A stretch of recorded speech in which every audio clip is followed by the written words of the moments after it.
Well, welcome back everybody to the belt grinder build.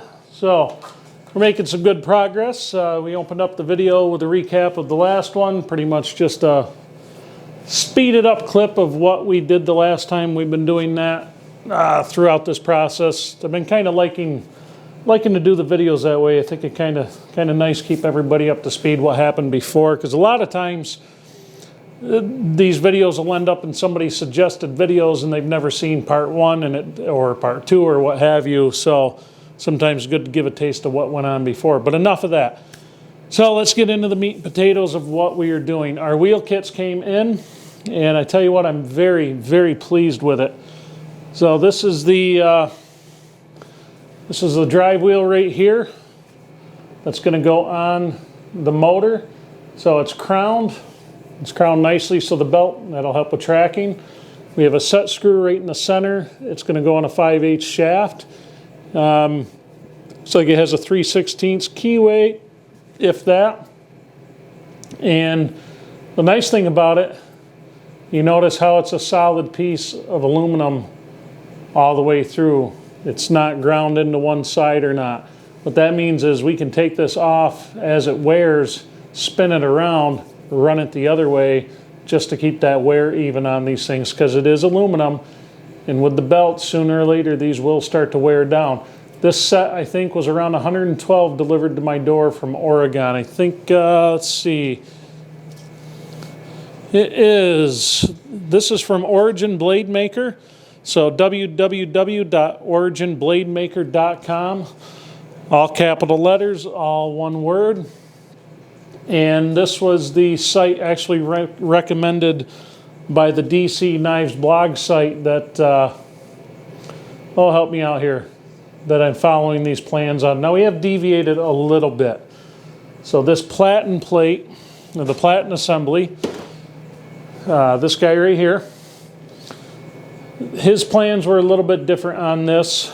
He didn't add the bevels here on this side. I kind of wanted it for the looks. We've rounded over the radiuses here around the wheels, so I don't want the belts hitting those sharp corners and wearing them out quickly. Plus it gives me a little bit of room if I want to use this for a contact wheel. I'm not going to be running into one of these corners here sticking out past the wheels. We are using regular 1/2-inch bolts with 1/2-inch lock nuts on them. I could not find what I was looking for locally in grade 8 bolts for these. I'm going to order some in though, because I'm sure over time these will wear out. It'd probably be more of an issue if the bearings start getting a little bit crunchy, as bearings tend to do, especially if you're running them in dusty places.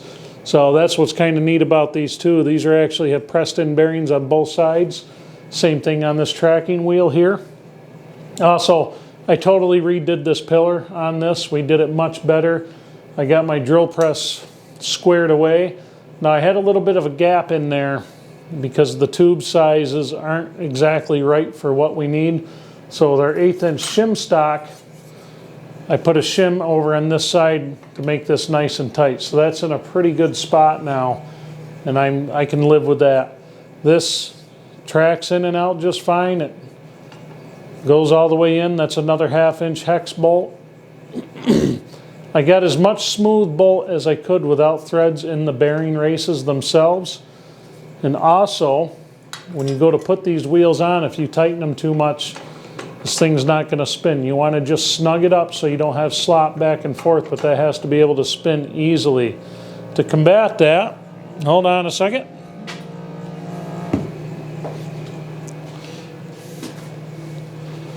To combat that, because we have to space this out a little bit so we can get everything even, plus so these wheels aren't just sitting against the steel grinding, I grabbed some 1/2-inch steel spacers.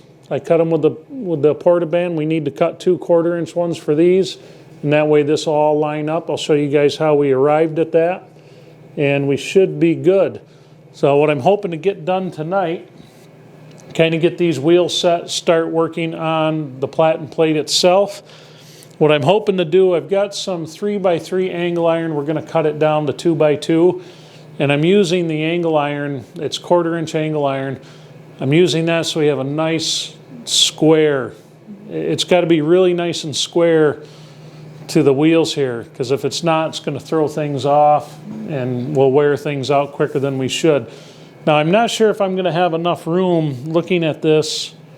I'm not sure if I'm going to have enough room on here to use a piece of 1/2-inch 1080 steel, so I might be ordering in maybe some 1/4 inch, 2 by 1/4 inch by 8 inches long piece of tool steel that we can use for the platen plate itself. That way, pretty much mild steel that's going to wear off really quick. I really don't want that. Then also, if I put a plate on there, what the hell is this thing's problem tonight?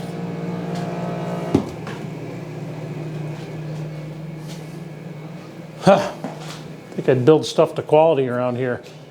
It is hot in here. I should take this off, but I hate grinding and welding in a short sleeve shirt. So anyway, get our spacers cut, we'll get this set up. We're going to keep going. I'll show you guys how we line the wheels up. All you need is a good straight edge, whether it's a 4-foot level, 2-foot level. I'm using this piece of 1/8 inch shim stock. It is perfectly straight down. There's none of that crap. It's just the right length for what I'm doing, so that's what we're going to use, so stay tuned. So with anything that is belt driven, you need to get your pulleys and your wheels lined up properly. It's no different with something like this. Now that's something, a lot of equipment I work on is belt driven, so if you don't have that right, it'll throw everything off. Things will wear out much faster on you. So all I'm going to do, I got my idler pulley set up first. I got this right where I want it. I have this pretty well centered on the pillar, so I'm not, because believe it or not, you track that in or out, it's going to throw this alignment off when you're trying to set it up. So I'm kind of running it a little bit in the middle here. So what you want,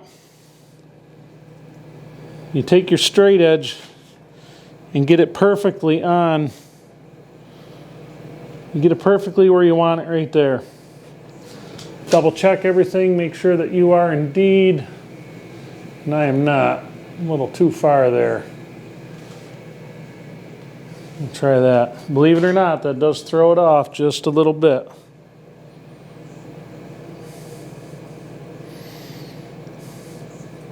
Now what you're looking for, you want all the edges, the back edges, the back edge, the front edge, back edge and the front edge, you want it all touching your straight edge all the way through. If you have that right, you can't see any daylight through it, you're doing really well. Now as you move one in, you're going to open up a little bit of gap on the back side. And that's actually right, that is right there. Now these wheels are actually 2 1/4, all of them, which is kind of nice. It gives you a little bit of fudge factor, but you don't want to live by that fudge factor. Still set this thing up as if you did not have that room to play with. So I need spacers 3/16 of an inch. I'm going to write that down. I'm going to trip over shit. Now if we did everything else right, this bottom wheel right here, this bottom wheel will be right with the spacer. If everything's nice and square, if your 1.5 tube is square into the side of this, if this is tight into here, it should all line up. Yes, sir. That's what I say anyway. That's what gets me through the night. And also the other thing, and I should have mentioned that, pushing on this bolt, make sure these front wheels are going to ride where they're going to ride. And I'll double check. 3/16 it is. So we're going to cut 2 3/16 spacers right off of this. Now these guys right here, yeah, probably just screwed that up. These guys right here, focus, damn you. Oh, there you go. That right there fits perfectly inside against the inner race of the bearing. That's what you want. You don't want it sitting on the outer race. You don't want it sitting on the dust cap. You want that to sit perfectly on that inner race. That is so important when it comes to bearings, because if you don't have that, you're going to be screwing stuff up. So let's get this cut with the porta band and we'll get this together. So this is kind of a goofy way of cutting it, but I really don't have too many options. This thing isn't long enough to put in a vise, So I have to use this method. Now I have noticed if you're using a portaband with a light on it, the light actually shines perfectly on this blade. And the shadow of that blade a lot of times is how I square this up to the cut. It's actually a nice design and it works out very nicely for me. Let's see if we can do this right the third time here.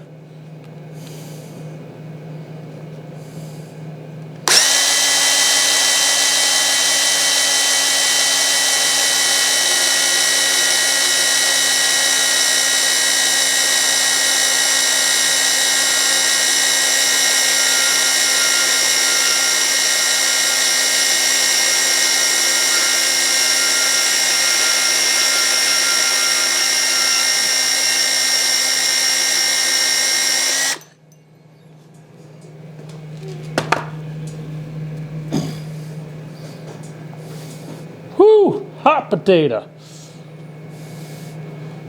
Holy cow, it came out straight. I love when that happens. Love when that happens.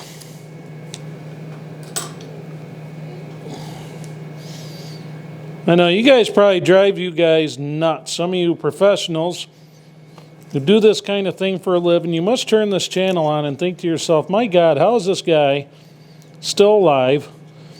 I need to have a grinder wheel embedded in his forehead.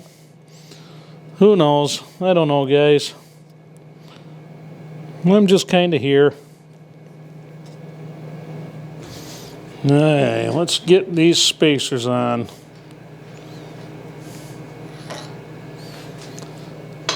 Now, of course, I've got to make for the front side also nice and flat on there. Boy, how did we get so lucky?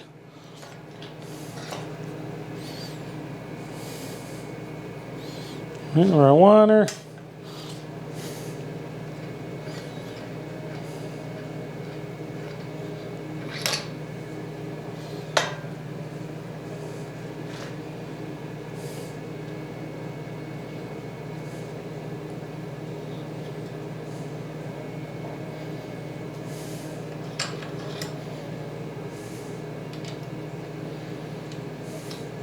Yeah, let's get a couple cut for the front.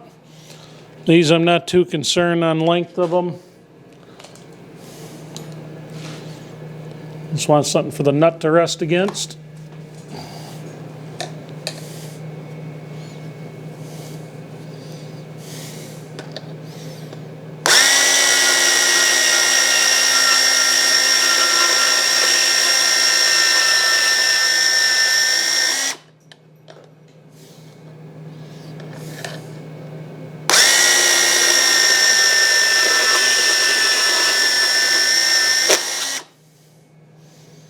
So again, like I said, this is pretty important.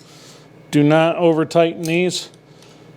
Otherwise you're going to wear your bearings out so much faster. Nothing's going to overwork the machine.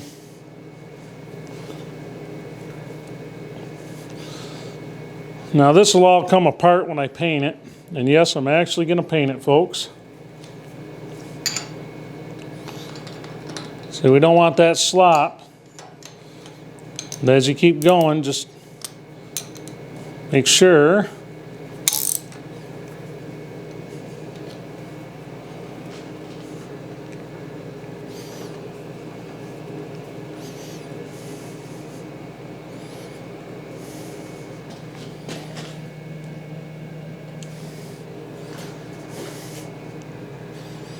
so it's a little too tight. I always go to over tighten a little, then back it off until it just turns smooth.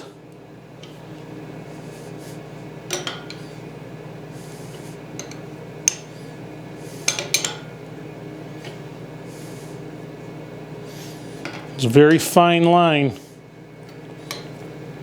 Well, that's just right.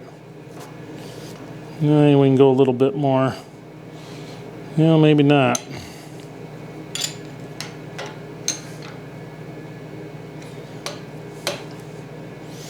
We don't want any play on this. We do not want these studs moving at all, but that turns all right. I notice these bearings aren't exactly, they got to work in a little bit too.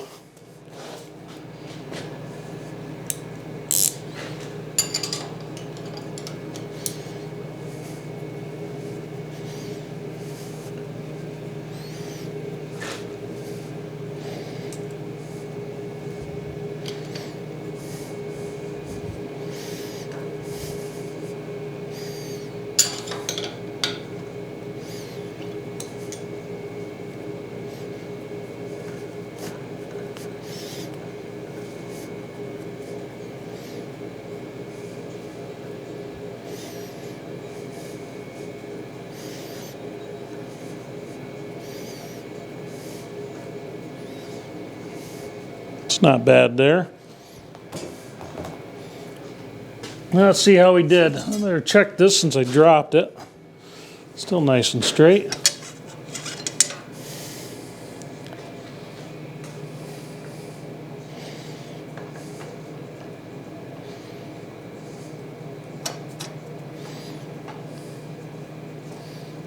Not too bad.